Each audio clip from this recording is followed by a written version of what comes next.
Do you think it's every religion or every path, every person has its own unique path? Unfortunately, in spirituality and religion, like things can get ossified where people like build a certain structure around it and you can start to go away from source. How does the music, the rag system, like different rags producing different emotions? What happens is that you're reading Gurbani and singing it. So now you're engaging in. What are the changes that we see that happens, the internal biological shift when we get into this frequency of understanding sound? In medicine, we have this diagnosis of tinnitus, which is this kind of ringing in the ears. Sikhi is a path, and we have a framework of thinking, always rewiring the brain, questioning and finding the truth, getting closer to the truth. What is the point of everything, like achieving things? You have like all these goals, plans and all that. If you can just die like this.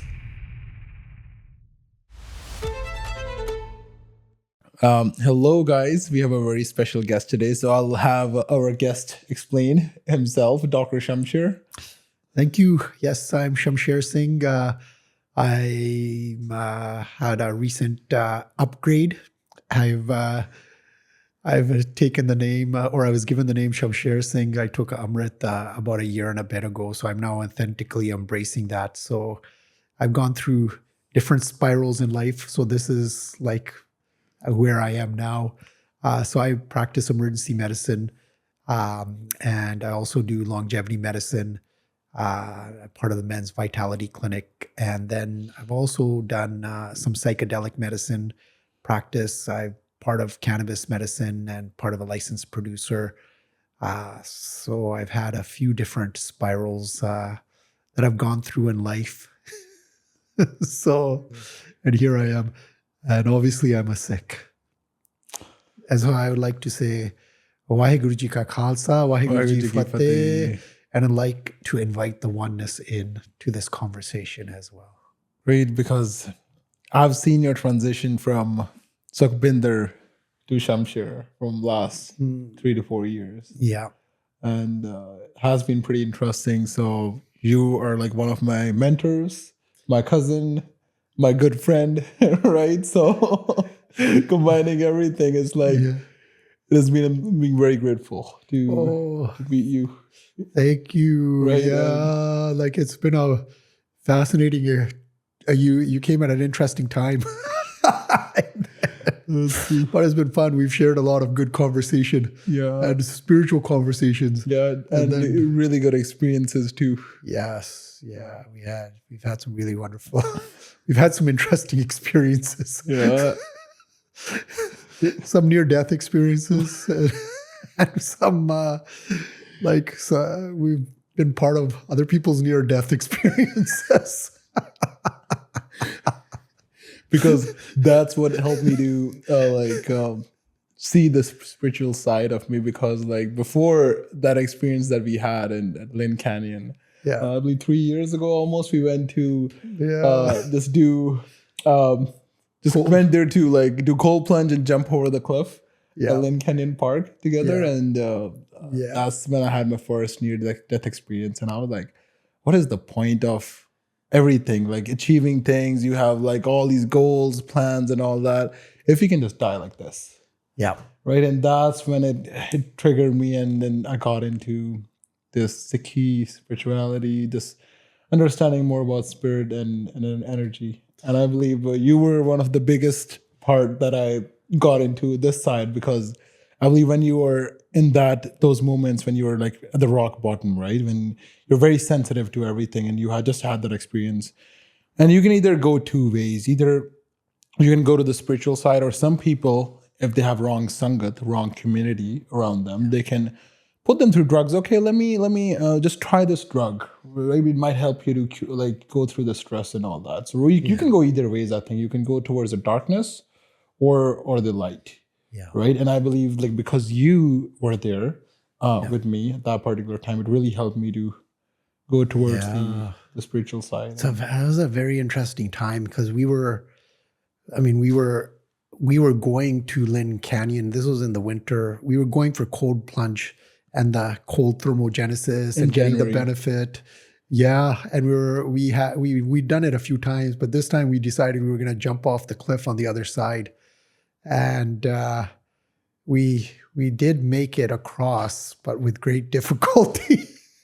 And then coming back was a challenge. We did become hypothermic, but we made it through. But it was an interesting challenge because it was a mental challenge. Because otherwise we would have been like really stuck on the other side of the water Yeah. and not able to access like getting back. So we didn't plan it that way, but that's what happened. But it's also, we were able to access that inner reserve with Maharaj's Kirpa, and it showed us some interesting things about ourselves as well, like how when there's a high stress, like or acute difficulty, how do you manage at that time? A lot of times we don't have that experience. I'm lucky I've got to do that as emergency medicine, life and death situations. So, but the real training, even it's not that. It's doing the meditation and the spiritual work and looking at that end of lifetime, because we're all going to come to that at some point. And the real test is like, can you be in that state of abundance when you're at your last breath or when you're about to die? Because nothing's going to help you at that point. There's no money. You can have all the money in the world or all the friends or all the influencers or whoever, but when you're on your last breath or there's nothing there except you and Guruji and Maharaj. And then it's a question is, have you done that work of like going into that space? And this is one of the gifts of like having difficulties or like near-death experiences or trials and tribulations.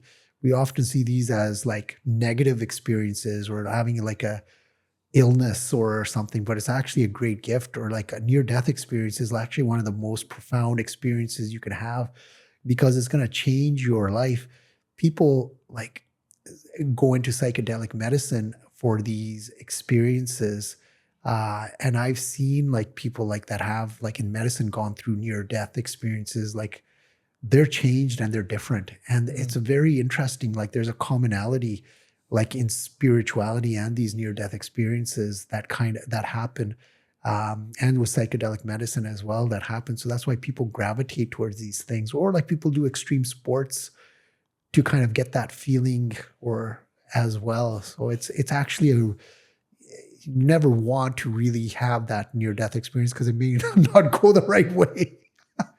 But if it does come, you can harness that for great benefit and insights. It was all Hukum, right? The part of the plan, because that experience unlocks something within you and can really help you to understand yourself and move forward with your journey. Because like I've seen my risk-taking capabilities and all that stuff has been drastically improved and increased after that experience, and like everything started after that experience. It's like very fascinating. Like it changes everything. Like it changes everything. You the great thing like about like you're able to like assemble this and take this and engage in rewiring your brain very quickly. Like, so you have very good neuroplasticity. And that's like when you're young, you have that, but you can, as you're older, you can continue to have that. Like we start to get calcified and rigid, but the process of aligning with Guru and meditation and oneness actually allows you to become, and you can increase your neuroplasticity and flexibility and assimilate this so that you can continue to progress on your journey forward.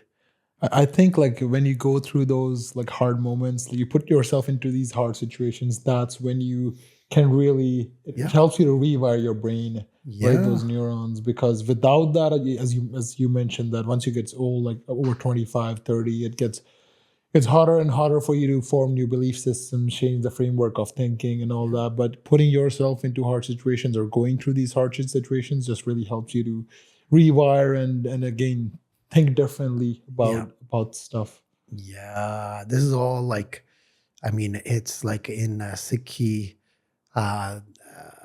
there's saying like that, you know, like difficulty is the medicine, and hardship is the medicine, and like, ease, or like just like a good time is actually the pain and the illness. Dukh daru sukh rog, right? So it's a very apt analogy and metaphor like that Guru gives us for life. So it's like all these hardships that we face are actually like medicine for us, and they're the alchemical stimulus that you can use to create like and renew yourself, and like progress and understand along the spiritual journey and spiritual path. Like there's some like in the Sikh tradition that actually ask Guruji for dukh, because they understand this. So most people, like, if you think about a spiritual practice, or so, like they're asking for like,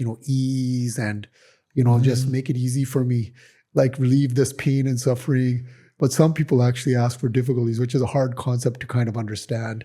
Or like it's a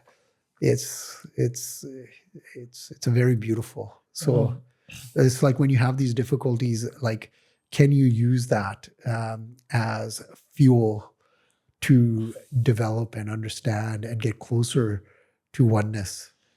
Yeah. And you're going to unlock different parts within yourself. You're going to, as you develop on this, you're going to unlock different, like, I hesitate to use the word powers, but like there are things that you can unlock within yourself from this.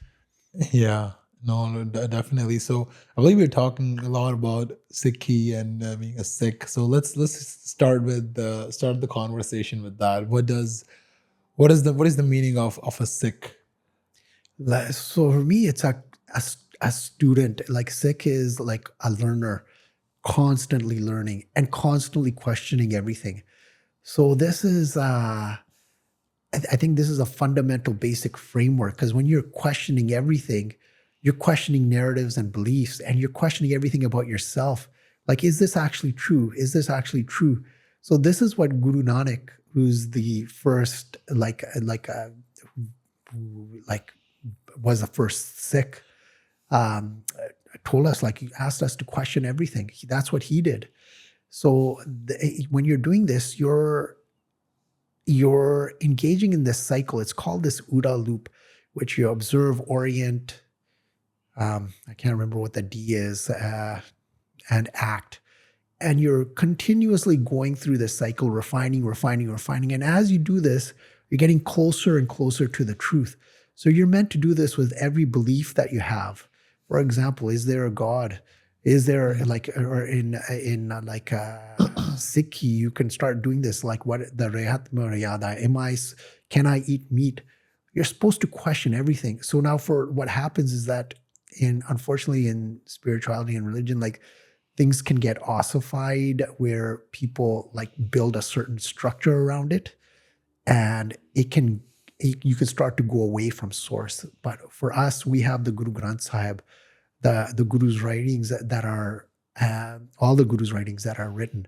So we have a source that we can go back to and confirm, which is incredibly beautiful. So like my journey to Sikhi was very prolonged. It took me a long time to get here because I was questioning and trying to verify through like biology, medicine, physics, mathematics, other religions. It took me a long time to kind of get to Sikhi, because like I had to verify it for myself. I wish I didn't have to do that, but that's how I'm built. So like I'm always like, so this is a process that I use to question everything about myself. And I can verify it with Guruji, and I haven't found it to fail. So like that has built like faith and deeper faith and alignment. And I'm really like, I'm still very early on the journey because it took a long time to get here, but it's amazing, like the things that you can start with exploring within quantum mechanics and physics and music theory and like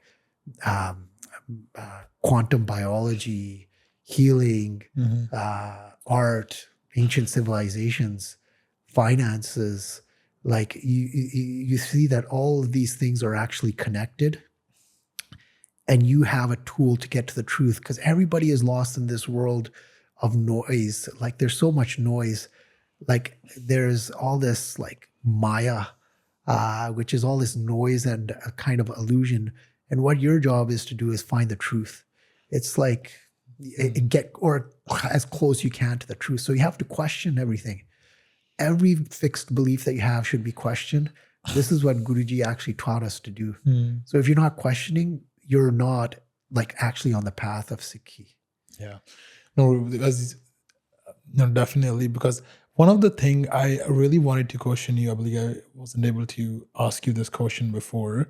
But when we talk about the truth, right, the entire truth, because what I've understood from my own experiences, Sikhi is a path, and we have a framework of thinking, right? Always rewiring the brain, questioning, and like finding the truth, getting closer to the truth.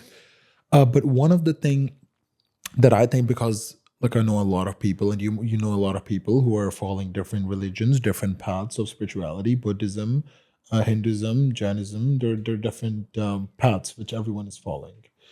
And they have a set framework of thinking. For instance, for Buddhism, it's impermanence, right? Emptiness. So you have a framework of thinking, but it's definitely helping them to get closer to, or it's definitely helping them, I would say, to go through the hardships in the life and understand all those things in a different way, a bit different way.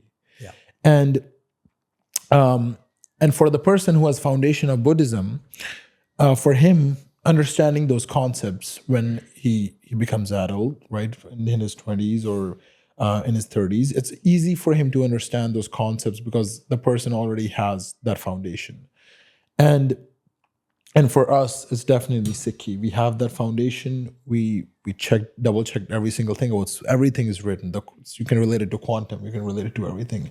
But for a person who's into Christianity, or who's following Hinduism, and they're comfortable in their own belief systems, but still they're questioning if it's right or not. But do you think it's so every religion or every path, every person has its own unique path and an own way to find that truth? Because how I can relate a lot of concepts of Sikhism, like Miri Piri, to yin yang, masculine, feminine, union, right? And nirgun sargun, you can connect it to yin yang, right? With the Chinese concept, right? Union of masculine and feminine. And we can talk about the chakra systems in Hinduism and the whole concepts, right? So I see there is truth, but there is different ways to understand those truths. Yeah. So would you say like everyone should follow their own path out of the information that they have? Or there must be one truth that they have to follow that framework of thinking to get there, to understand and get closer to the oneness? That's a very interesting question. So what I like to think about is like, it's like the elephant and the man analogy. So they're all touching on the truth, parts and pieces of it. But what happens is that they might touch like the tail and say that that's it. This is all there is. And then that shuts them from exploring further. Because if you say, okay, that's it, that's all there is, like like everything else is false, you're gonna not even go to try touch the leg or the trunk or like the head. So you're gonna have part of the truth, but if you're gonna avoid touching other parts of it. So they're all touching on the truth. There's no like false way, but the falseness is if you try to say, okay, that's it, that's all there is, then you're shutting yourself off. And what I like to think about, like if you go to a lot of the core of these traditions, there's a mystical part of it, mystical part of Islam, mystical part of Christianity. They're able to get through some of these rigid barriers and touch even more parts of the elephant. You want to touch as much of that elephant to try to build as much of that picture and get you as close as you can to the oneness and connection. And it's not just like exploring, it's actually integrating and then practicing that as well, which is the whole other part of it. So it's I like to use that analogy, and I also like to use the analogy like that when Guru Nanak Ji said when he had his enlightenment after going into the river Beas, he said there's no Hindu, there's no Muslim, there's only the oneness, right? There's only so there this what he was doing was breaking these paradigms of the Abrahamic religions and the Sanatan or Eastern religions that had become fixed. So he was saying, no, that's actually those are there is no separation. Like there is no separation. So this kind of separation and duality like exists throughout so many parts of human existence and culture and civilization. It's this duality. Duality is important, but it's like seeing that oneness, that ik is actually like if you get stuck in the duality, you will avoid seeing, or you may miss that oneness. So like how I like to think of these traditions is like through quantum mechanics and physics. We can think of like in the West and Abrahamic like religions and cultures, kind of we can think of it related to Newtonian physics. I mean, it's truth. It's how the world operates. But you see how also it's a very linear thinking, and the society and civilization has been built and based on that. And that is what the framework that you grew up with and then that you're programmed with.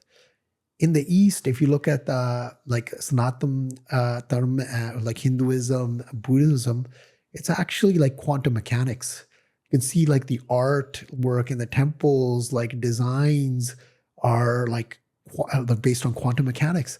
The spiral, the structure, the Shakti dance, it's actually based on quantum mechanics. The mandalas, they're based on quantum mechanics.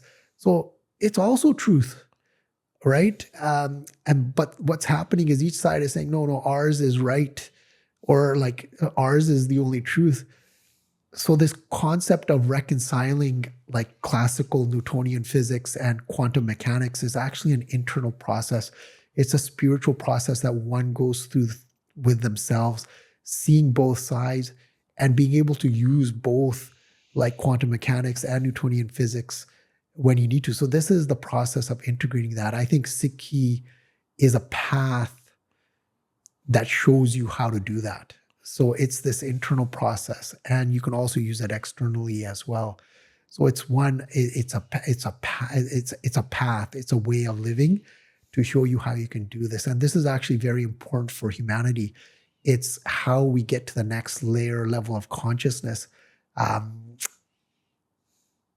Otherwise, like we're at a stage where there's so much technological exponential increase. We're going to either destroy ourselves or become completely enslaved, or we make this next level jump into the next quantum layer of consciousness, which is actually integrating these concepts. So that's how I like to see Sikhi, and all like what I think art comes before science, and with spirituality, like the art is incredible because you're able to go into source, and then seeing this in nature is like the absolute like brilliance of the divine, because there's no end to this exploration and like bringing back knowledge and applying it into like business or medicine or ventures or new mathematics or new physics. Like it's so rich.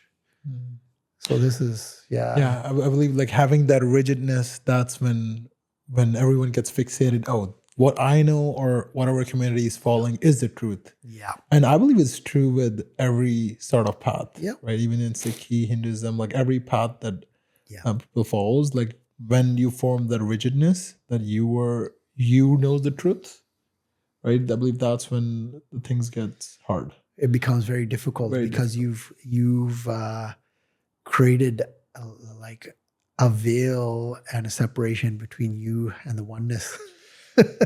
So this is a very, very, like the spiritual path and journey is very hard like they, in Sikhi, they talk about it's like walking this path is like walking on a sword. It's like, how are you supposed to do that? Or like trying to fit an elephant through the hole of a needle. Like, I think that's like I don't know the exact like Gurbani, but this is the metaphor and analogy. It's like, it's very, very difficult. Like, it's very challenging. This is a very hard journey. Yeah, It's- yeah, no, it is, it is. Mm. That's really beautiful. But I would, like, you know what? We'll just talk more about the basic understanding of spirituality, energy, and coherence, right? Because I know you are an emergency doctor, and I believe we spoke about this before as well. Well, because but I would like you to explain to the audience that how energetically, if a leader is the person who's controlling a team, is grounded, the whole team will feel grounded, and they'll be able to get through the hard moments. But yeah. if the main person, one person, the guy who's controlling, um, or who's leading, gets anxious, everyone get anxious. So would you like to talk Yeah. more about how, just with that experience, how like all of us, we are connected energetically? Mm. Yeah, that's a very interesting concept. Like, it's very like so I'll give a real like life example, and then I'll break it down into uh, some physics and biology about how this, and then we can also use music theory as an example as well, and music as an example of this. So I mean, as an emergency physician, I'm like involved in like sometimes some very stressful, acute stress situations where there's an unknown diagnosis, someone who's collapsed, heart stopped breathing, and you have this big team that comes together for this. And as the physician, the lead, you're at the lead, and you're kind of directing things.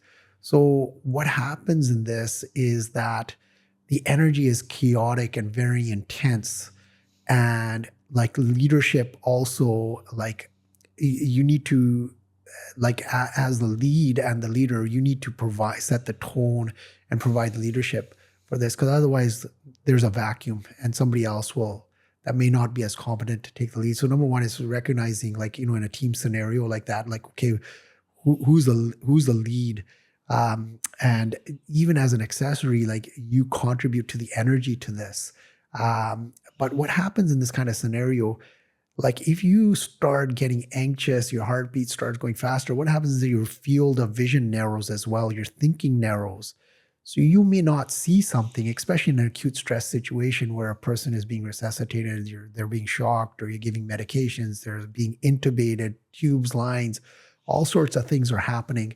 As a young doctor, I got caught in like doing the stuff and getting caught up in this, and I made mistakes. So it's stepping back, allowing yourself to be expansive, and allowing your field of vision to open up. So what happens is that as a lead, like as a leader, you can kind of create this coherence in the team. And what happens is that the energy you emanate, like, they go into coherence with it. So you can think about like a wave going up and down. So if your wave is really fast and chaotic, like as a lead, they're going to become like chaotic. Their heartbeat's going to go faster. But what happens if you can emanate a calmness? And how this happens is like it's organized through yourself first. Like, your breathing is connected to your heartbeat, and it's connected to your brain waves as well. So part of this is, I mean, this is also meditation concepts as well. So as your breathing slows down, that's why breath is so important. Your heartbeat slows down, your brain waves also change and slow down as well. And it opens up to seeing more as well.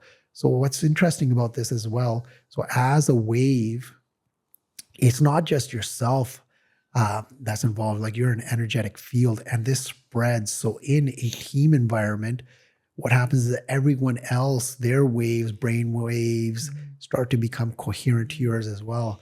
So this is how you can entrain an energy field or a room. like if you have a very strong resonance and you're very grounded, like you can in other situations as well and train the energy of the group around you. So it's a very powerful concept that you can use. But in a high stress situation, this is very, very important because this allows you to actually get to the truth and find out what's going on, why this patient is crashed, or what I can do next to resuscitate. What you can think 3-4 steps ahead and problem solve. And you also calm the energy down of the field and around you as well. So so that's what happens. And so there's a little bit of the biology about how this happens as well. Love to know about that. Yeah, so this is also with music and how this happens as well in music, like in like doing kirtan in sangat or meditation. Like this is why the concept of sangat, like the sangha, like Sangat is like the like-minded people that like-minded. you're in, like-minded people in. So if you're doing a like meditation in a group, actually is incredibly powerful, especially if you're doing kirtan or rag or like any kind, let's say any kind of meditation, and you're using like, let's say Om, and like do it with a group, like you'll see the difference in the resonance, because you're going to start becoming coherent. As you're saying that Om, you're going to become coherent, and you're going to see how it's not 1 and 1 and 1 equals 3. 1 and 1 and 1 equals like 30. It's a very interesting experience. So so this is how like this coherence starts to happen. The universe loves coherence. Oneness loves coherence. And the more grounded and centered you are, the more coherent you come, the more your energy is, the more, that's how you can affect others as well. Sometimes you don't have to do anything. It's just like you can spread that energy and love and oneness through coherence. But it's incredible to do it in a group like a Sangha. Like it's incredibly beautiful. And if you have someone who's very aligned and grounded, like and has an incredible coherence and connection, it's like you're very lucky to have someone like that in your field, because that person can help align you as well, which is kind of like this, you know, of a gurmukh, someone who is facing the guru, like is a very wonderful energy if you're lucky enough to have someone like that. Because I believe like when we get together in our music class, like everyone is kind of like, even if you're stressful, things are going into life, we come together into Sangat, we do music, we practice music, meditation, everything gets better. It's incredible. Like all the tension, anxiety, stresses, like depressions, it resolves. So it's showing you how powerful this is. And this concept of meditation is incredibly important. The concept of sangat is incredibly important. The concept of like doing kirtan and rag is incredibly important for healing as well. Like this is part of the journey I'm on to explore and learn. So this is like, it's an incredibly beautiful, rich area.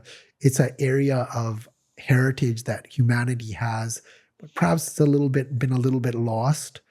But it's incredible.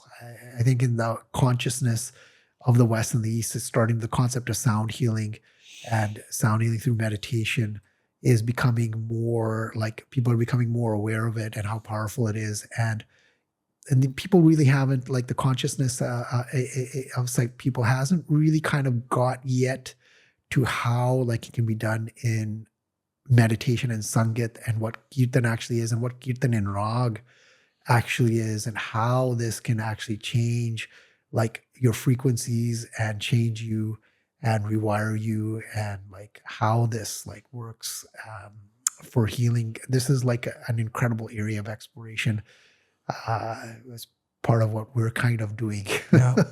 Yeah. So I believe let's touch base on the rag, because like we spoke about how we, like all of us, when we get together, the like-minded people, the people who are like really onto this path, right? It helps us to build that coherence and go through these hard situations, right? These, even if it's right, very chaotic situations going into the life. Yeah. And how does the music and the rag system, the music system, and like different rags producing different emotions, right? Different Yeah. on different notes, right? Yeah. So if you can like explain what a rag is in a easier language, and also Yeah. how the music and harmony can really help you to heal the internal wounded part of Yeah. yourself. So I'm early in this exploration, like you are. So my depth of knowledge is like just at the superficial level, but I know enough through uh, my inner exploration and connecting with Guruji and the Guru Granth. So that this is like a very deep, rich, incredible path. So rag is like a musical measure. So you can think of that like in Western music, like you have the major and minor scale. The major scale is like it's more uplifting, bright. Minor scale is like it's a little bit like down. It's a little bit sadder. It's a more melancholic. So you've got these like in Western medicine, the major minor scale. Rag is kind of like that, but it has much more of a variation. There's many rags, and it produces like Western music, like a major scale will produce a happier kind of feeling. What it does is aligned to the rag is practiced at a time of day. It produces a specific type of emotion. So it's like the type of the notes that the scale of the rag is in, and it produces a different emotion. So what happens is that you're also like you're reading Gurbani and singing it. So now you're engaging in also this layer of connecting with the oneness with yourself and with the sangat around you and with the universe. You're aligning in harmony and coherence with timing, time of day, your breath, your voice, and with the instrument. You're creating this incredible like layer, which is beyond just even like meditation or breath meditation, which is incredibly powerful. You add a layer of like, okay, you're going to use voice on top of that, which is again, like we know about the throat chakra and like Western concepts of releasing that or using that, how powerful that is. Then you're adding on the layer of Sangat, like, and you're adding on another layer. Then you're adding on like kirtan, singing in a group, and music in a group, this harmony that's created. Then you're adding on rag, which is the next layer on top of that, which is like cohering with the time of day of the universe. That you're getting into greater and greater and greater coherence. So you're building and building on top. So it's just this incredible like rich layer that you can keep adding and building on. But there's work involved with it, because you have to require a knowledge of music. You have to train yourself. You have to train your voice. It's challenging. So we're at Yeah. early, but that is kind of the concept. It's a very multi-layered, rich. You're adding more and more coherence to these levels. Yeah, and I believe like with the music, if somebody doesn't know, like if the people who knows the music, who are connected to music, are can understand how it feels like, right? Yeah. Because it just changes your vibration. You can start feeling the music Yeah. energetically once you go more deep. Oh And when yeah. we are doing kirtan, right, we are using Gurbani and Rag, the music system, which produces different emotions. It goes from Yeah. high to low. With I can have love and warriorship in the same music system, right? Music Yeah. measure, Yeah. right? And different Rag has different produces different emotions, Yes. right? So adding that with the sangat, I know, like I understand, like even like one of our music classes, like I feel sometimes it just takes it to next level. Yeah. The feeling, and also how it can help you to heal the parts Yeah. of you and like, even understand yourself better, right? Yes. And we talked about the throat chakra as well, like Yeah. your ability to speak and be more authentic, about the things. Yeah. And I believe like connecting to that really helps into Yeah. because I've seen for myself, I've seen a big difference after starting Yeah. music January 2025. The things have been shifted in my reality. There is huge shift in the Yeah. last 9, 10, 10, 11 months that has happened, me connecting to the music. Yeah. Before that, I was just alien to everything, this Yeah. musical world.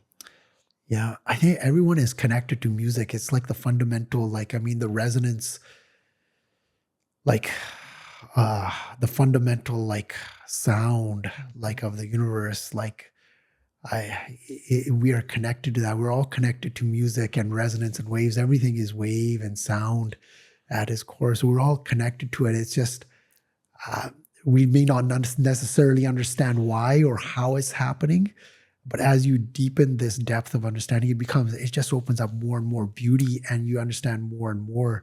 It's incredible. And I think working on this, like the throat and the chakra, like you're open. It's like basically you're allowing the lotus flower to open up, the petal to open up. You're allowing more in. You're allowing more resonance and harmony in. You're opening up another, like you're opening up your system to balance through this. Yeah. Yeah. And that's awesome. And I believe like the concept of how the universe and material is created from the one vibration, that anhadnad, which is always there, right? The vibration of om, right? And I believe I sent you a picture yesterday, about just the pattern of the clouds. Did you get a chance to? I had a quick look, but I didn't really go into it. I didn't take a look. So I saw the pattern, and I was like, I've seen that pattern somewhere. And then I started checking the cymatics when people put the sand on and set the vibration, different vibrations, and they see different patterns. And I saw at 4.29 hertz, saw that zigzag, right, pattern of the sand.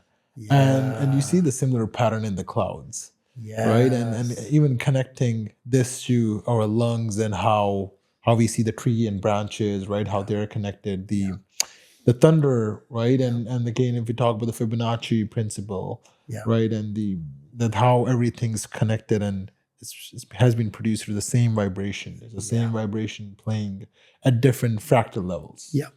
Right?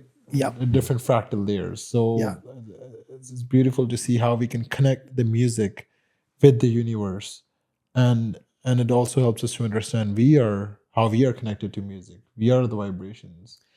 And aligning ourselves to that source, to the universe, really like helps you to understand things on the deeper level. It's an incredible, like you talked about, like the anhat nad, like this is the unstruck sound, which is emanating, and it's inside you as well. Like this is because you're not separate from source. The source is inside you as well.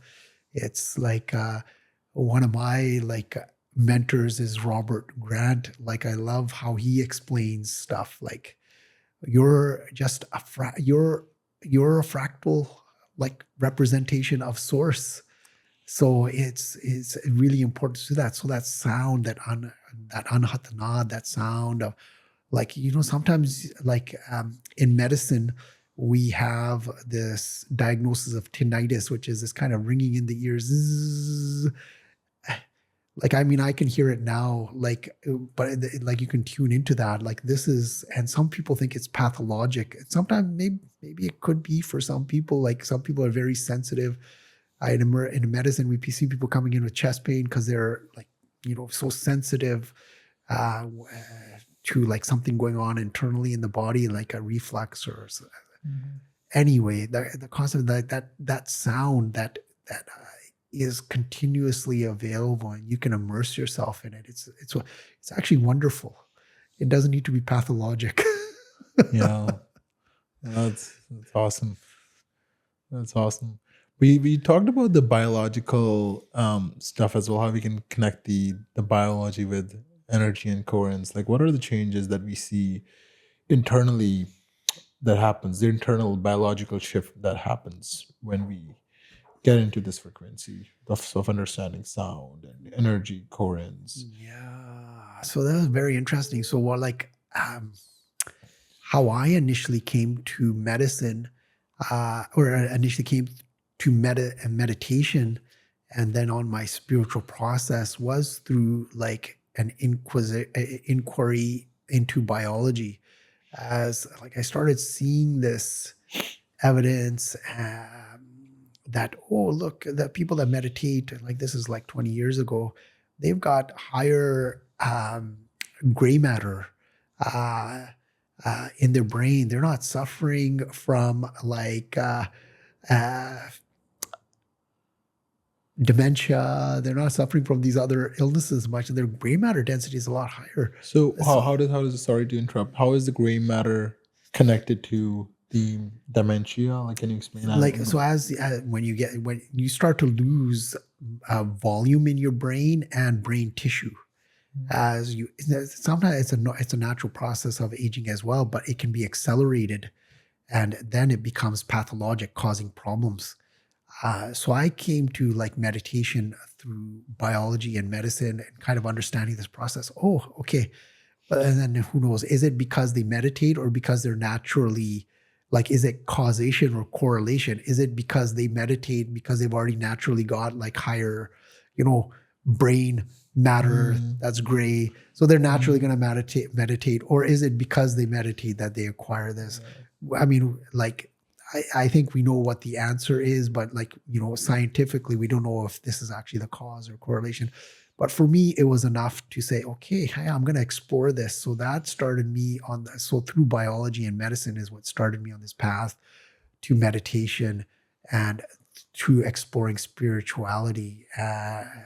So it was through like this kind of process. I wasn't really interested in it before. So this would be about 25, 30 years ago. Like I started to like look into this, and then it takes a while to incorporate this. Like I'm a little bit slow. But then when I connected, I'm like, okay, this is amazing. And then when I learned about meditation in a Sangat, where I was lucky enough to be in a Sikh Sangat to do meditation, I was like, wow, like this first time I did it was this incredible feeling. It was like, it was the same feeling I get when I've gone for a long run, when you're stressed, and then like your mind is then cleared, and then you can think clearly, and everything is sharply focused. It provided that same wonderful feeling, and I'm like, wow, this is absolutely amazing. So that like kind of like I that's part of like with biology is how and medicine is how I came into like meditation and the spiritual process, like exploring it from that angle. Yeah, Right. that's really. But very obviously interesting. there's much more benefits, and we're starting to see that in conventional medicine, like how meditation helps post, like, having a cardiac or heart attack. Like we call it in medicine, we call it mindfulness, because we want to take away the kind of the negative connotation of like um, meditation has with like just sitting, uh, and the spiritual connection. So medicine does not like spirituality, so it tries to like filter and remove that. And it's very interesting. Like that's what happened in psychedelic medicine as well. It likes the effects. It can't can't deny the effects, but it doesn't want to go into that spiritual realm or what it actually means.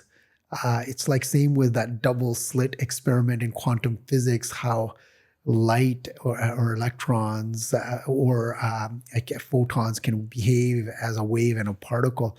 It's so profound if you like even just meditate or think about that concept, like what that actually means. But we'll take that and use it to develop like lasers and all this kind of technology, but we don't actually want to really go deep into understanding what that means. So same in psychedelic medicine, like it's like, okay, you're getting this experience, or like in deep or mindfulness, or we call meditation or mindfulness in medicine. Like they've studied it and showed like, oh wow, it's got incredible effects and benefits 6 weeks after doing this.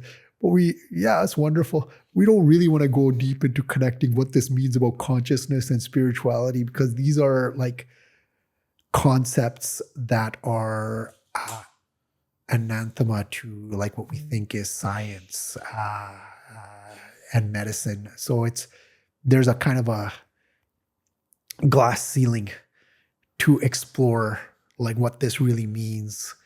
So it's very siloed. So they it likes the benefits and the effects, but it doesn't really want to go and explore deeper beyond what that means. No, definitely. But no, you know what I would like you to explain is about the double slit experiment and how you have connected that with spirituality and how we can think differently of that concept. Okay, because I believe like a lot of people, even the audience out there, it must be unfamiliar with the double slit experiment and how you can connect it with oneness and spirituality. Because, as you said, we have used the technology and information to create laser or this whole like beautiful technology. It helps us to cure people right in a great way. But we forgot to see the other side of it, about being the observer and the observant at the same point through that experiment. So if you can touch base on that, because I know the way you explain, the way you start, it's really beautiful about all the concepts. So I would love you to explain the double slit experiment and how we can see it differently. So that, because a lot of people like, what I've seen is they don't like the religions or the concept of spirituality, right? It's just that there's huge barrier because of what's going on out in the world, a lot of manipulation and all that. But I believe if we can connect the quantum physics, the proof, what has been proved till now, because everyone as human beings, we are wired to trust on the proofs, scientific proofs, rather than just the concepts.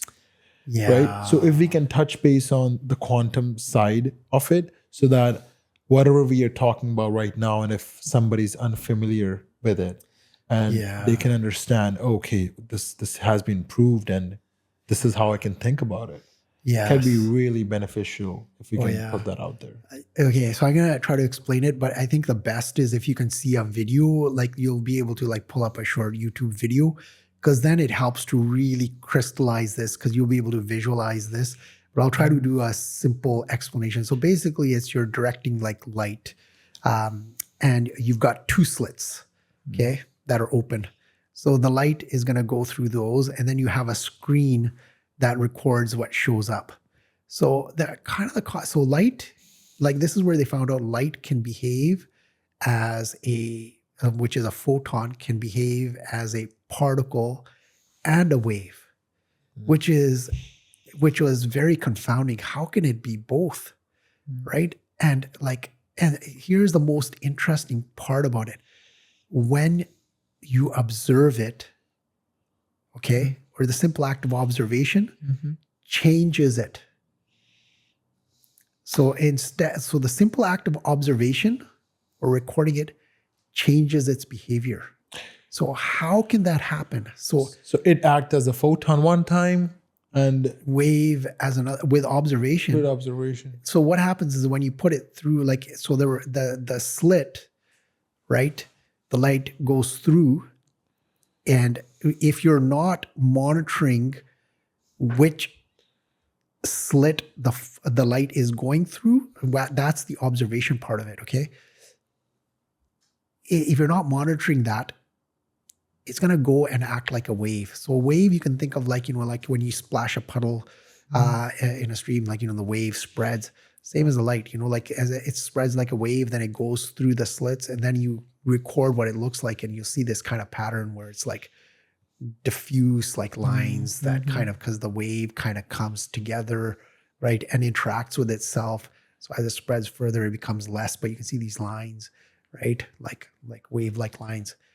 But if you try to observe which slit the light or that single photon or electron is going through, that completely changes its behavior, because then that electron or that photon of light will behave as a particle. So then you'll get this concentration, like 1 and 2, like where the slit is. So this simple act of observation changes energy changes The like behavior. changes behavior. So then it's like, what is doing the observing? Right? This act of observation, like we're continuously observing, we're continuously changing energy, and we're continuously changing matter as well. So this is profound. Who is the observer and who is the observed? Like we're part of both. This is how that oneness, like we're not separate from that universe. There's no separation. There's no separation between me and you. There's no separation between me and this microphone or this camera. We are the observer and the observed interacting at the same time. So we're all observing and engaging in this energy and changing it.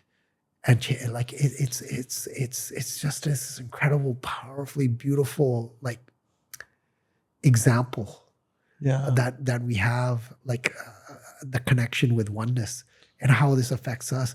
So it takes you away from this concept of duality, like I'm separate. No, this is what all the spiritual traditions are trying to tell you. It's oneness. It's oneness. We're all connected. So it's this.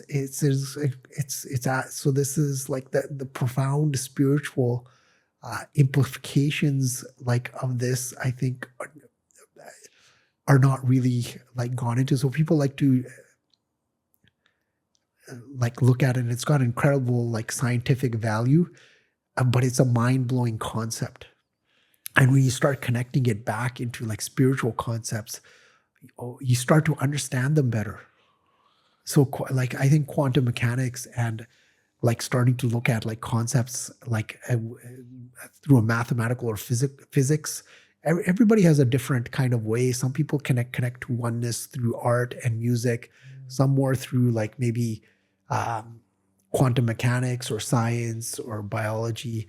They're all kind of giving you insights into the source, but that is one example to like kind of dwell on and kind of look into and explore what the deeper concepts about this are. Because we're like in Sikhi terms, like you can think of like yourself, like the concept is like we're like a drop or a glass of water as part of the ocean. We're not separate from it. We've just like, we're the same. We're like that wave we see that's coming into the beach. It's part of the ocean. We confuse that we're saying, oh, I'm just this wave. I'm completely separate. When we're not. You're the part of the ocean. We're part of the ocean. So the whole like process is seeing like this concept, this Maya, this game is like, okay, like you have created this separation, this duality.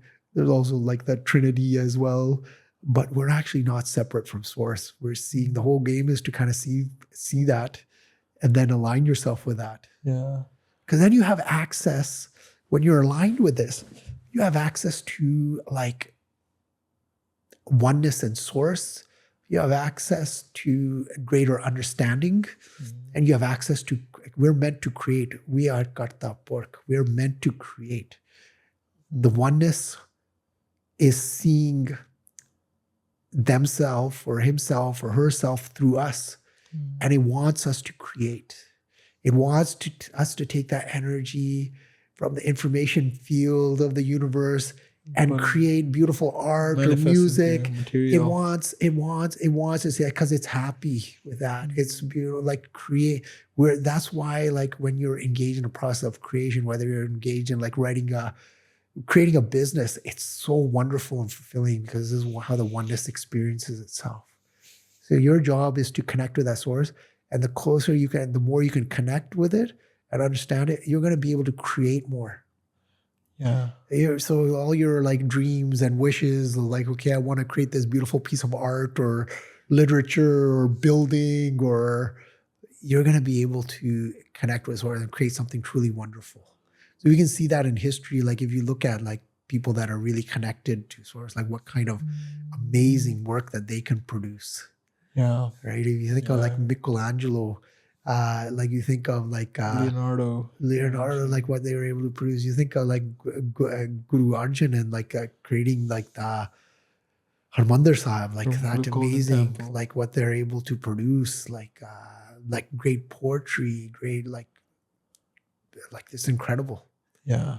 So you have more access to that. Like so this is like the kind of it's a wonderful way to connect and to create, because that's what we're meant to do.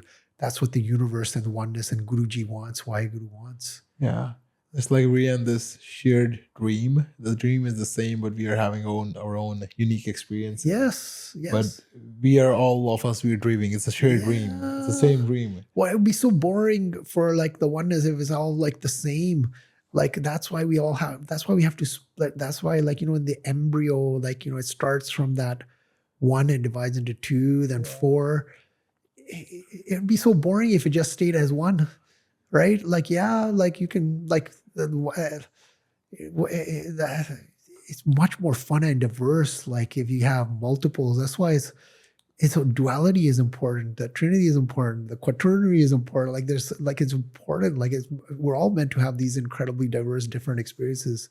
So it's understanding that and kind of aligning with it, and then you can create more. And it's so much fun. And you can create these experiences in yourself. You can take these different archetypes. You can be like the Joker, the trickster, the playboy, if you want. Like you can create all these wonderful experiences for yourself. You create wonderful businesses, wonderful art, music. Yeah. It's you're able to start harnessing that energy when you're aligned. And be able to create with it.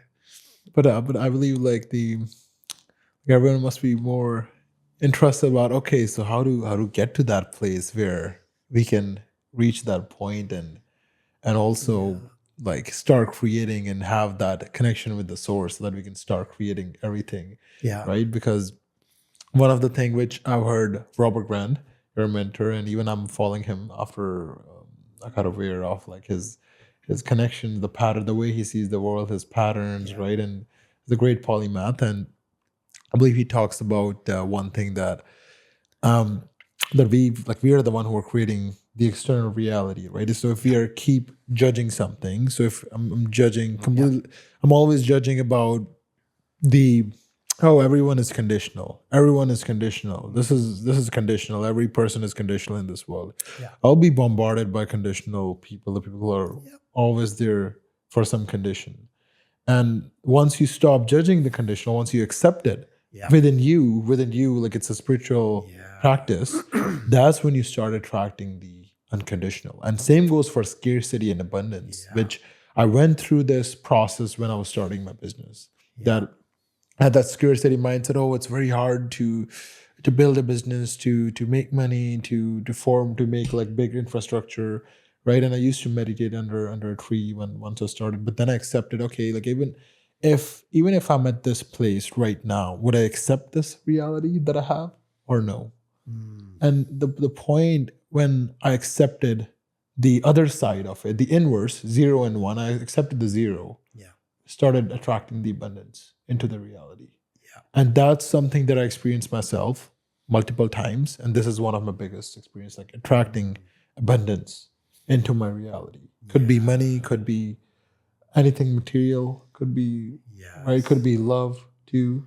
That's one of the things that I really struggled. But with the whole framework of thinking, of stop judging people or things around you or the reality, once you start accepting more, you start attracting the opposite.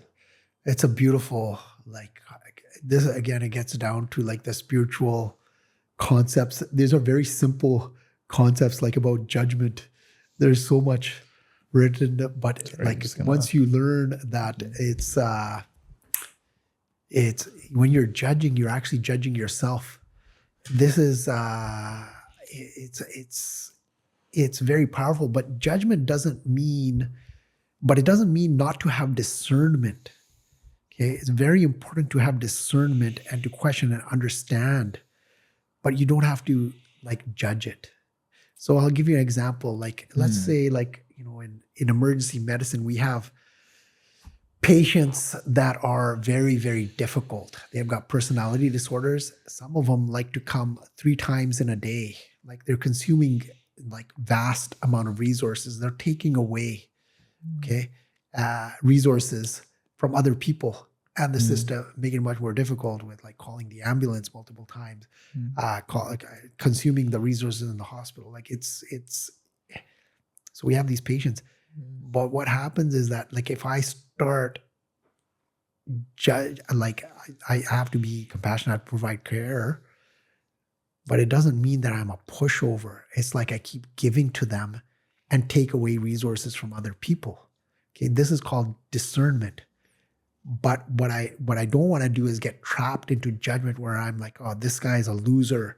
Like this guy's useless. We shouldn't even put any resource. This is a devalued human. So if I'm judging that person, I'm actually judging myself. So it's a challenge. Like, can you engage in discernment and action and righteous action without judgment? So this is a very big challenge. And this is like what spiritual training, and this is what Sikhi teaches, is this discernment. This is why like Sikhs also like worship weapons, which Guruji has taught us. It's not to be scared from power and to be able to use power with discernment, not with judgment. Because when you start using it with judgment, your ego is going to get involved, and you may take the wrong action. So this is how you become sovereign as well. Because sometimes this action based on discernment may not be the action that is like politically correct. But this is the great, this is the next level in the spiritual evolution of humanity and consciousness, which is very powerful, and which is what humanity is waiting for, is to be able to take action and power with discernment instead of judgment, and being able to be armed and use judgment and use weapons with discernment, which is a very counterintuitive, force, because who thinks about spirituality and religion and with weapons and action? Because it has this negative connotations. But this is actually what true spirituality is actually teaching you, where people get stuck. It's like, no, it's not being passive. It's not meditating away in a cave. It's not being like disarmed. When you start acquiring like this knowledge, you have to also take action. And some of this is going to be difficult. Yeah, because I can compare this with like, I watched this movie called 7 Years in Tibet, in which they talk about how China attacked the Tibet and took over. Yeah. Right, so China was like hungry for the power, control, and Tibetan, very, very compassionate, spiritual people, community, beautiful community, and just because the other side, they didn't have the weapons or that ability to fight, right, and that framework in which we said, oh, you need to have that discernment when you have to stand for yourself for the righteous actions. Right. Yeah. So I believe that has happened in Machu Picchu like multiple times. The history teaches us about that. Yeah. And when we speak about the weapons and have that force with you, and also as a protection for righteous actions instead of like killing someone from the place of judgment. Yeah. Right. Or attacking someone from place of judgment. They're like two completely different things. Yes. Yeah. So this is like an area that is, I think, in Western consciousness is just starting to like the Western consciousness mindset is starting to look at this, because this is such a taboo area. It's such a difficult concept to reconcile. It's like kind of like we talked about the Newtonian physics versus quantum physics. It's seen as completely separate, but it's not. So it's like Western consciousness and mindset and human consciousness and mindset is starting to kind of see this, but they're trying to figure it out, like how to work this or how to play with this.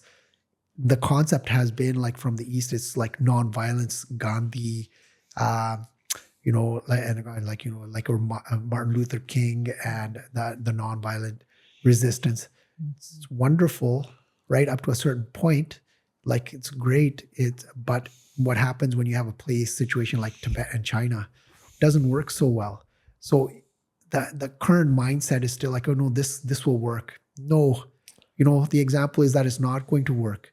And the work is now for people that are involved in the spiritual field to start to dig deeper into this and question and go further. And there are examples in the world where you can see how this is used and applied and how to develop this. And I mean, Sikhi is one of those. I encourage people to explore the work of Guru Gobind Singh and Sikhi, and also look at Sikh history, because history rhymes. Like, there is always going to be a force that will try to oppress, and we're at this stage in humanity where where we are being oppressed. Free speech in the West is being clamped down on. Freedoms are being clamped down on. Government oppression is increasing. Medical sovereignty is being attacked. Health sovereignty is being attacked. They'll say one thing but do another. This is the constant cycle. So the question is, how do you resist against it? There are multiple ways, but I encourage people to look into Sikh history to see how you can use discernment in applying force through love. Because this is the next area, and this is where this is a very beautiful and wonderful exploration, and I don't think the West has really explored it or understood it, or it's been a very neglected field of study of consciousness, because most people don't equate use of power and force with love and righteousness. So this is where the current level of development, it's all fine to do meditation and develop yourself and wonderful love, peace, spread it. It's got incredible benefits. It's beautiful, but there's also a limit where it goes. So not everybody is going to get to that stage where they can apply that force with discernment and love. It requires great practice, but this is we have examples of this in, let's say, Star Wars. Not everybody's going to become a Jedi. It's not for everyone. Training is hard. The practice is hard. Yeah. And I believe the same way, we spoke about to join that creative force, right? Become one with it and start creating and again, doing things, become that karta work, manifesting those things into the reality, comes into the place through this path, right? When you move forward in your life, when you're clearing all those judgments and having that discernment about the different things that you judge. Everyone has different judgments about different things, right? And we have our own battles going on. So once you go through this path, you get closer and closer to that force, and also you can have that ability to create, to protect people, right? And have this world to be a better place, right? Yeah. It's a beautiful game, but it's a hard game to engage in. But it's beautiful. And the big thing is even just, I think it's just in Sikh terms, you to be so incredibly blessed to even just know that you're playing this game and starting to be on the path.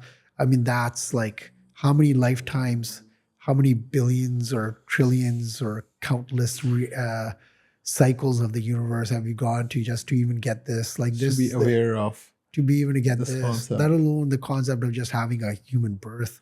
How many cycles have you gone through as a life form? This is the most incredible gift that you've ever been given to have this. So don't waste it. don't waste it. Look into truth. Look what happens. Meditate on death. Meditate on your final breath. then you'll get a little bit more like insight, like what's important. You don't need to have the near-death experience or like be at your deathbed. People have all sorts of regrets. Oh my God, I worked too much, or I focused on this. Like when they're at the end of their life, oh, like I should have done this. Like you can avoid that. You can get to like that stage earlier. The whole point is to kind of get that awareness before you're at your deathbed, so you can actually take action. Yeah, no, definitely. But I would love to end this podcast now. I believe it's been more than 90 minutes at this point. Okay. Right. So I would love to end this podcast with because you're a longevity medicine doctor, and also about speaking about death and also the concept of hukum. Yeah. Right. That how like we think we have everything in our hands, but sometimes it's again, we don't have things in our hands. We think we can control, we can hold things. Yeah. We can control death. Oh no, I'll do this. If I do this, I'll live 100 years, 120 years, right? And with every single thing. But sometimes it's again, you have to let it go. You have to let it go, the outcome. Yes. So love to talk about Yeah. how you can have that, because I believe we had this conversation about this, about the death, hukum, and longevity. Yeah. Right? That you, as a longevity medicine doctor, you can put all those certain actions, but in the end, you cannot rely on that and get attached to the outcome. Exactly. So as a longevity medicine physician, you're engaging in all these interventions or to help you have the greatest impact for the longest period of time. But you don't know what's going to happen. Like there could be a car accident, like you could get a cancer. These are things that are beyond your control. So this is where the concept of hukum comes in, which is like an incredibly important concept in Sikhism and spirituality. People get very confused, like free will versus like I can determine my outcome.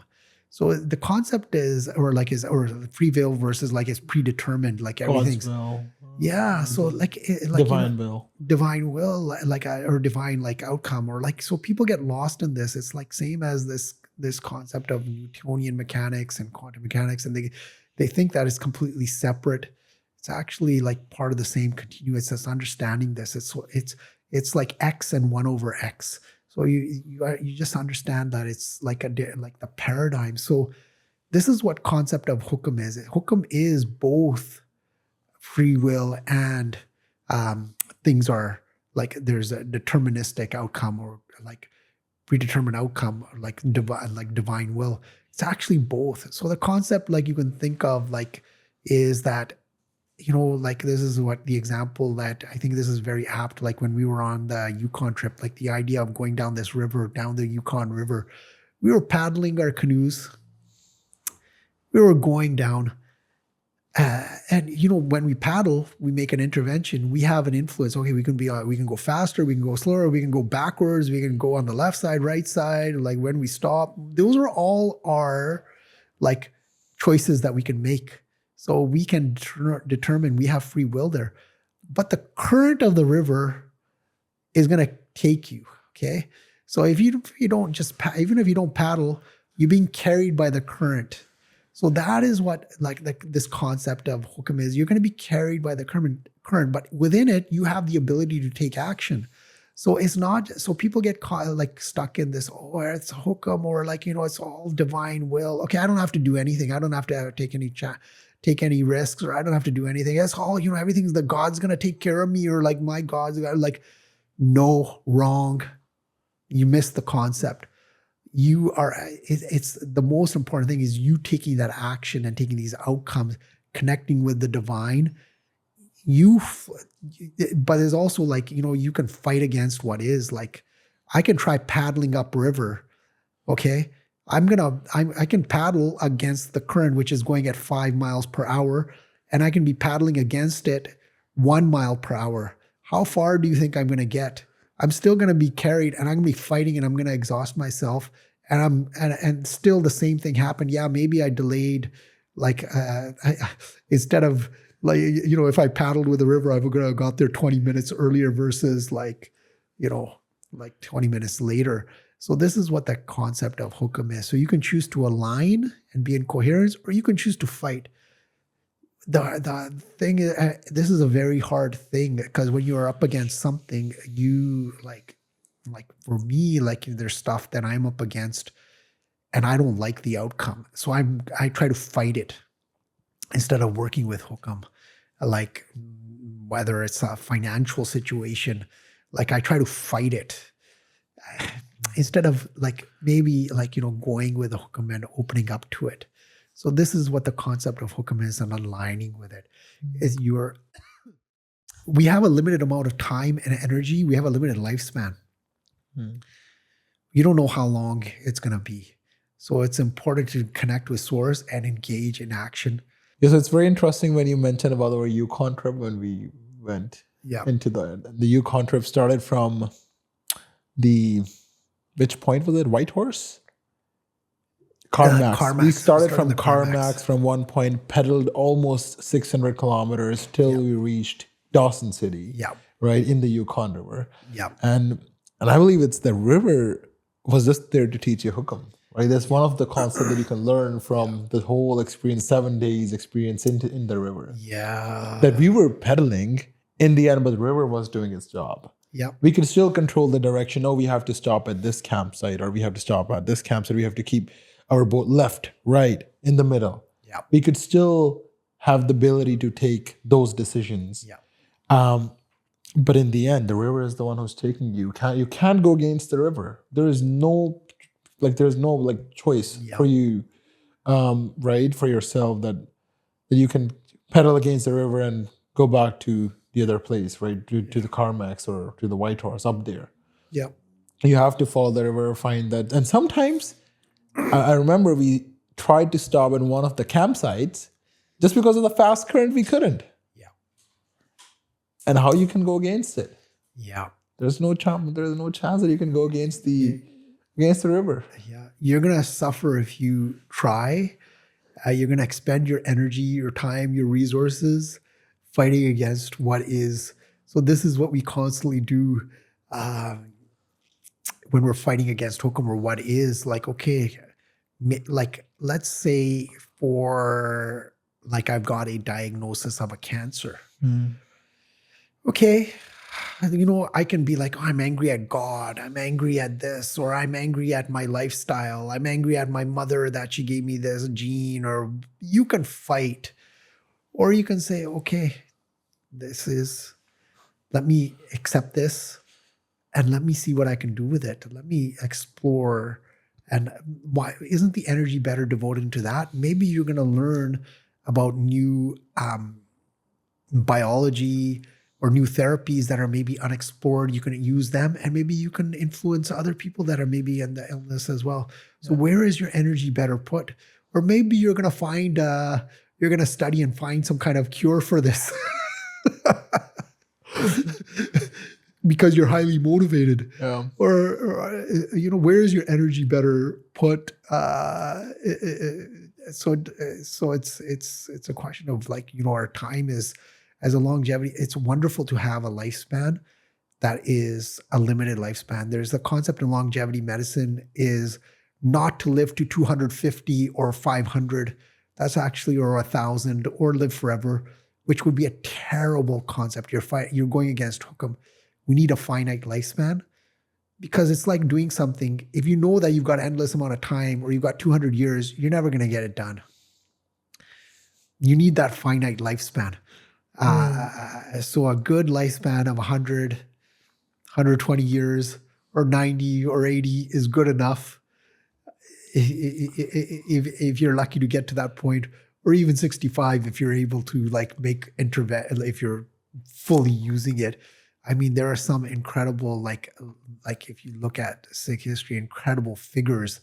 Guru Gobind Singh Ji, as a polymath, he died at 39. Look at the incredible amount of poetry, literature, music, and this sovereignty and way of thinking, embodying the Khalsa, providing this way to the world to fight for righteousness. Look at these concepts that at just 39 that he was able to provide and produce. So like your impact is to think about longevity in terms of like, I'm going to keep going forever is actually the wrong concept. You need a fixed. It's like, it's why it's important to have near-death experiences or like realize how important mortality is, because it gives you an awareness of the oneness and how beautiful this short lifespan, this short time that we have actually is, so that you make the most use of it to be in coherence with the oneness and in hukam and to create with it. It's really great. Yeah. It's really great. Yeah. So that's very true, because if you know you're gonna live for 500 years, you're never gonna get you're never gonna get anything done. That is very true. And in the end also, like, understanding that outcome, first of all, accepting yourself, who you are, your situation, and then secondly, even when you're putting in the action about something, you're doing something, but sometimes we attach too much with ourselves. Like if we attach ourselves too much with the outcome, that if I do these certain actions, I will get this outcome. Because you're attached to the outcome, that's why you're doing this. We just forget about the process, the enjoyment and the teachings that you're learning from doing things, instead of just like thinking about, oh, this is what I'm gonna get. And I believe it's with every single thing, like letting go of just the outcome, the attachment of the outcome, and just letting go and surrender to the divine, and still doing things, taking in that action, really like puts you into a state where you're doing things, but you're not stressful. It's not the other things. The external stuff is not affecting you, the external change, because things will change all around you all the time. The situations will change, but it'll not affect you if you're focusing more on the process, just doing things and letting go and surrender of the talk about the outcome. And I believe it has been taught to us from Sikhi, and even in Bhagavad Gita in Hinduism, they're like karam karte ja, but phal ki ye shankha mat rakho.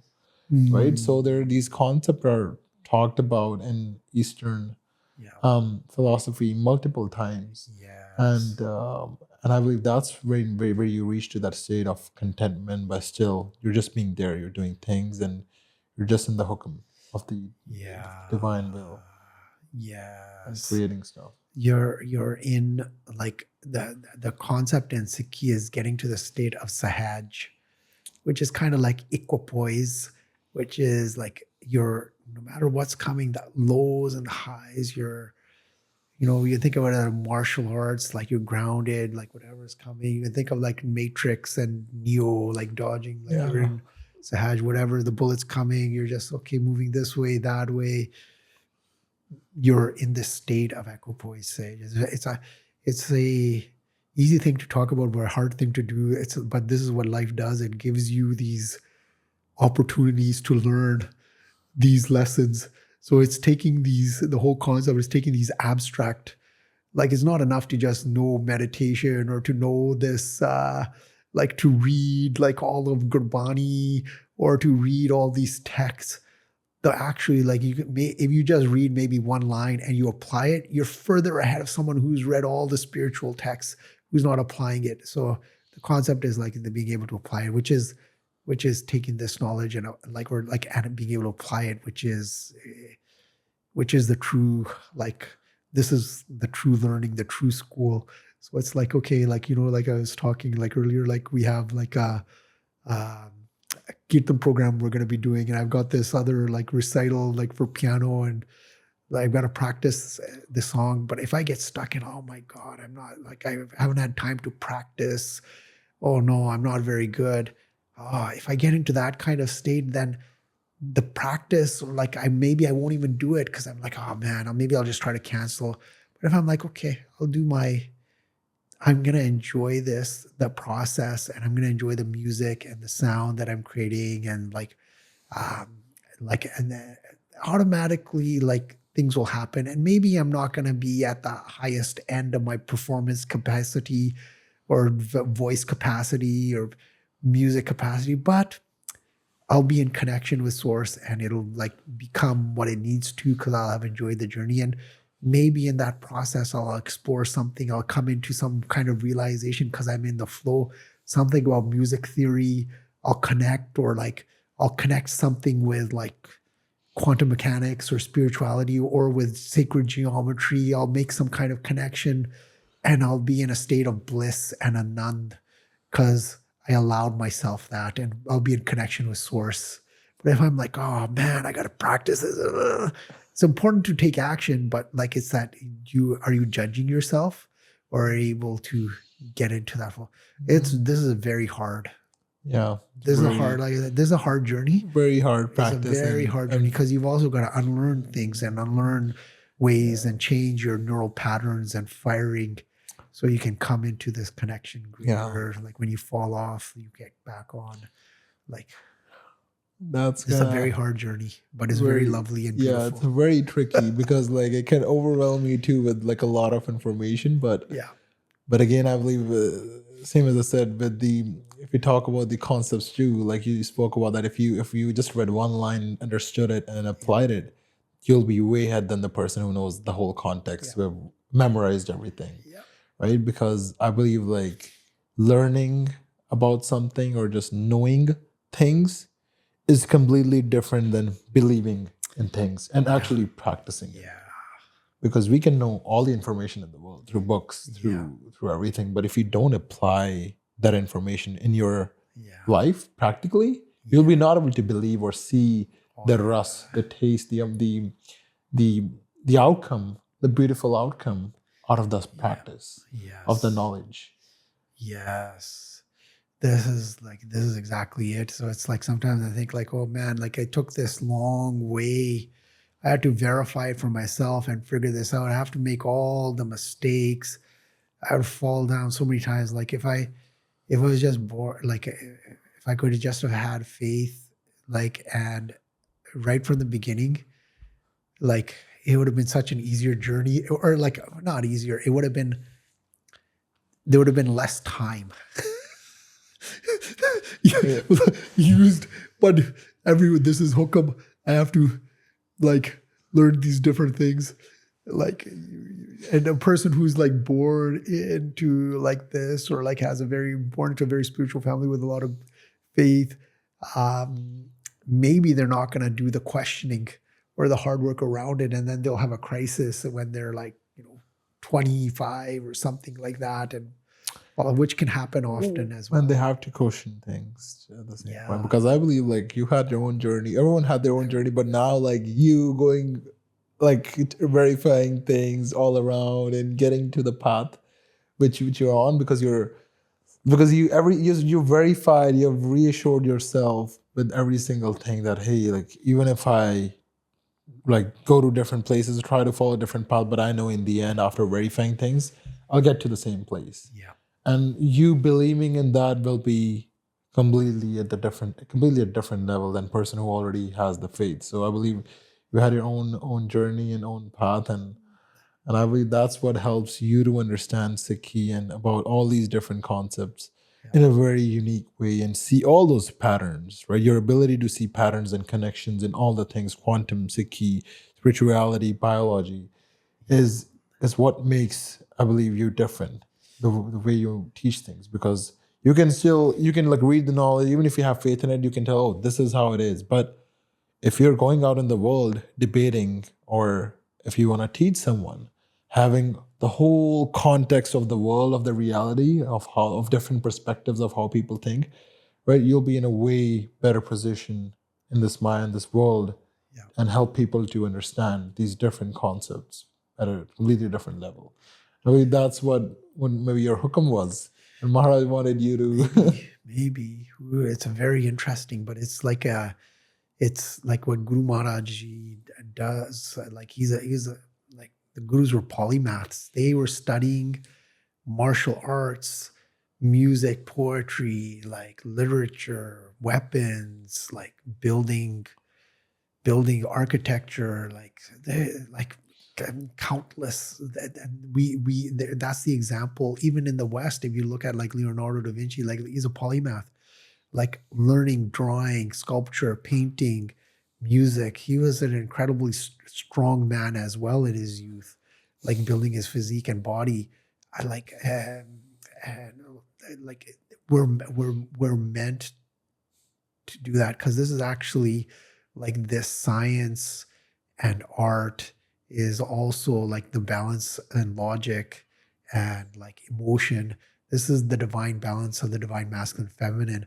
This is the concept of like the unification. That's why it's important for you to engage in these arts and sciences, to not just develop one side, because then you're going to be underdeveloped. You're going to be missing part of the truth, or this is your job of like integrating these in your personal development and applying then this to into Kartapurk and creation and creating with this. So the more of this that you have in this balance, you're able to balance yourself as well. Yeah. Okay, let's keep the conversation for Shiva Shakti, divine masculine, for the next podcast. And I would love to end the podcast with love, with unconditional love, feeling of unconditional love, of how that is very important to understand once you get into this path, that that love that we all seeking for, that unconditional love, right? And we confuse it with different things. Oh, like maybe earn money, I'll do this, I'll get that feeling. But you get stuck into different spirals, right? Of like while finding that feeling that we all are seeking for, right? The contentment, that peace of mind, which sometimes we don't get when we just get into this stuck into the spirals, different spirals. We confuse it with different things. Right. So I would love to talk about that unconditionality of love, and how spreading love, becoming love is important. Oh yeah, this is like, I think a wonderful, like love has like many forms. I think there are like set, like if you look up in Greek, like there's 7 like types of love, and like so it's like use the word love like in many different with many different meanings, but that deeper like unconditional love connection to source is like to be imbued with that and to spread that. This is like when like this is the most beautiful thing, to be around sangat that has that, because then that just resonates and spreads. It's an incredibly beautiful thing to be engaged in and to be spreading. Like it's absolutely wonderful. And like what the whole goal like through this human existence is to take these trials and tribulations and events, and like, or you know, you break up with someone and you're like, oh, this person did, like you have a divorce, or this person did this to me, or this, or it's like, can you get to that, use that as a fuel again to connect with source and to unconditional love.